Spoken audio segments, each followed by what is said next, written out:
Бәріне қайырлы күн. Бүгін біз сіздермен осындай пирожки жасайтын боламыз. Қуырылған түрі үлкен кісілерге ауыр болатындықтан духовкада осындай түрін жасадым. Менде тестосы үнемі көтерілмей қалатын. ютубтан жақсы рецептісін тауып алдым. Менімен бірге жасап көріңіздер. Бірінші сүтті құямыз. Сүт жылы болу қажет, ыстық болмауы керек. Одан кейін 1 чайный ложка қант, сосын 2 чайный ложка дрож қосамыз. Егер де сүт ыстық болатын болса, мына дрож дұрыс жұмыс істемейтін болады. Сондықтан да жылы сүт болу қажет. Енді араластырып 15-20 минутқа жылы жерге қойып қоямыз. Дрож көпіршіп, бетін алдына қалқып шығып тұру қажет. 15-20 минут немесе одан көп ұстасаңыздар да болады. Бірақ міндетті түрде жылы жерде тұруы қажет. Тек осы тестосы дұрыс шықса болды, қалғаны оңай түйіп, жайып духовкаға сала саламыз. Міне ашқан кезінде мынандай болып тұруы қажет. Бұл деген сөз дұрыс жұмыс істеді. Енді қалған ингредиенттарды салып бастаймыз. 1 жұмыртқа қосамыз. Бәрін салып болғаннан кейін бірақ араластырамыз. Сливочный май. Оны осылайша ертіп, суытып алып барып бірақ саламыз. Бәрісін жақсылап түсіріп аламыз. Жұмыртқа майдан кейін оның тек жартысын ғана саламыз. Енді осыны күштілеп түйіршіксіз араластырып аламыз. Сұйықтығы блиныйдың тестосы сияқты болу қажет. Тек осыны ешқандай түйіршіксіз жақсылап араластырғаннан кейін ғана барып қалғанын қоссақ болады. Асықпай, осылайша ұзақтау араластырамыз. Қалған ұнды саламыз. Енді тесто илейтін боламыз. Венчикпен ыңғайсыз болып кетті, қасыққа ауыстырып алдым. Главное осы тестосы дұрыс шықса болды. Мен іздеген кезінде тек оңай рецептісін іздеген болатынмын.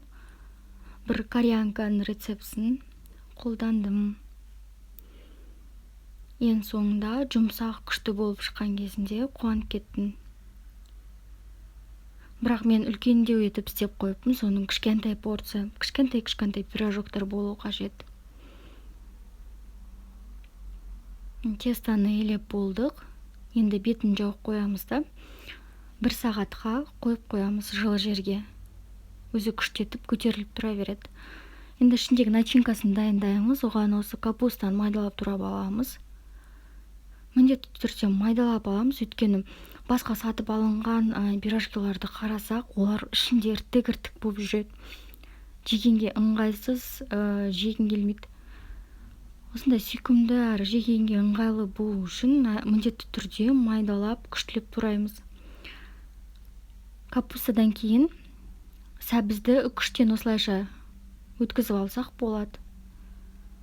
Қамыр міне күштетіп көтерілді. Енді осыны бөліп, дөңгелекке бөліп қойып қоямыз тағы да примерно 5-10 минутқа.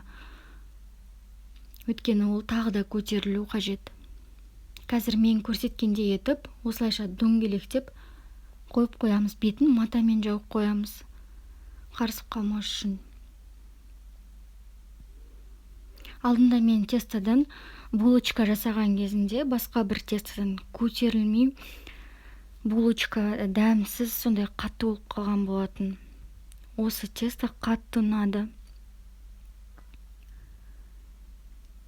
Енді жайып аламыз.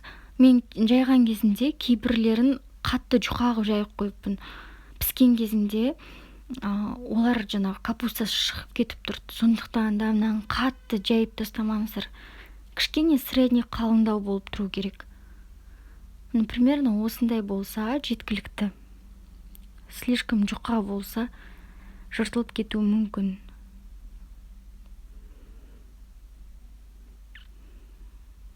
Осылайша бәрін күштілеп жайып аламыз. Сіздердің де өздеріңізге ұнаған рецепттар болатын болса, немесе тестоның сондай удачный шыққан жерлері болса, комментарийға қалдырып кетсеңіздер болады. Немесе тағы бір пирожки емес басқа заттардың да сондай күшті рецепттерін тауып алсаңыздар, комментарийға қалдырып кетіңіздер. Енді ішіне начинкасын саламыз. Молдау қылып сала беріңіздер. Ыстық күйінше бірден салдым осылайша. Енді өйстіп күштетіп түйеміз. Сосын төңкеріп қойып қоямыз.